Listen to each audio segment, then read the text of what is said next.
The primary initial difficulties faced by the sadhak in overcoming the vital nature are related to the gunas of rajas and tamas. Rajas is naturally energetic and somewhat aggressive, and thus it tackles issues with vehemence. When it becomes frustrated or suffers a setback, it tends to recoil into tamas with its depression and feelings of failure or weakness.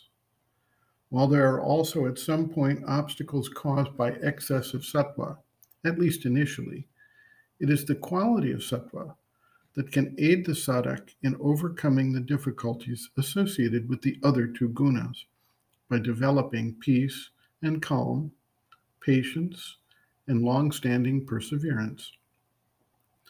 The mother writes, quote, "Depression, unless one has a strong will, suggests this is not worthwhile.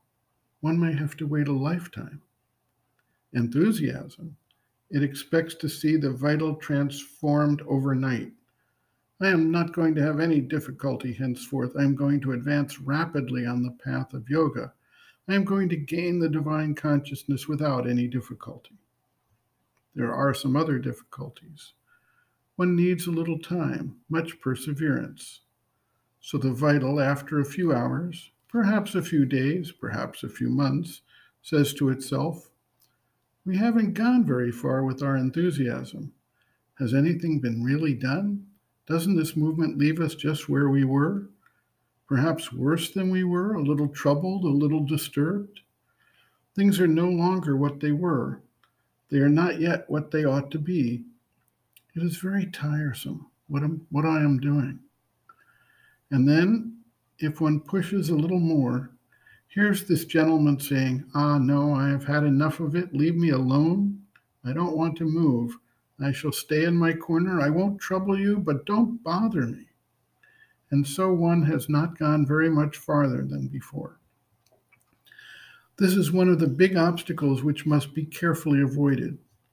As soon as there is the least sign of discontentment, of annoyance, the vital must be spoken to in this way. My friend, you are going to keep calm. You are going to do what you are asked to do. Otherwise, you will have to deal with me. And to the other, the enthusiast who says, everything must be done now immediately, your reply is, calm yourself a little. Your energy is excellent, but it must not be spent in 5 minutes. We shall need it for a long time. Keep it carefully, and as it is wanted, I shall call upon your goodwill. You will show that you are full of goodwill. You will obey. You won't grumble. You will not protest. You will not revolt.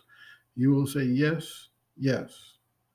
You will make a little sacrifice when asked. You will say yes wholeheartedly. So we get started on the path, but the road is very long. Many things happen on the way. Suddenly one thinks one has overcome an obstacle. I say thinks because though one has overcome it, it is not totally overcome.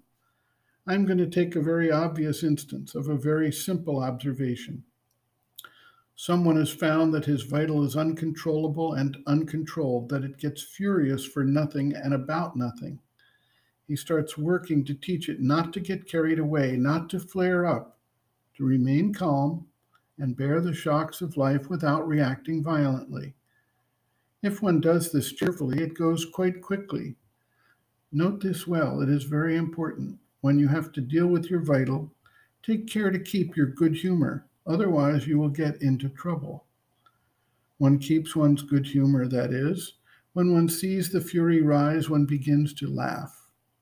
Instead of being depressed and saying, in spite of all my effort, it is beginning all over again, one begins to laugh and says, well, one hasn't yet seen the end of it.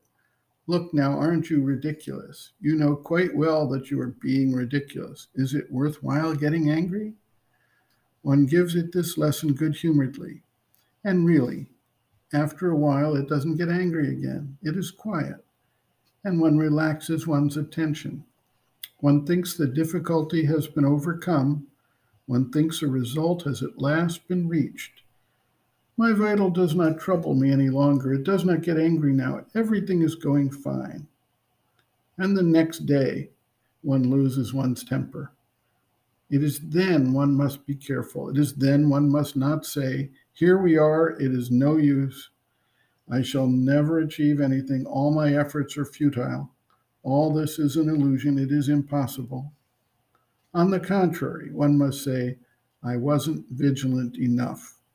One must wait long, very long, before one can say, "Ah, it is done and finished." Sometimes one must wait for years, many years.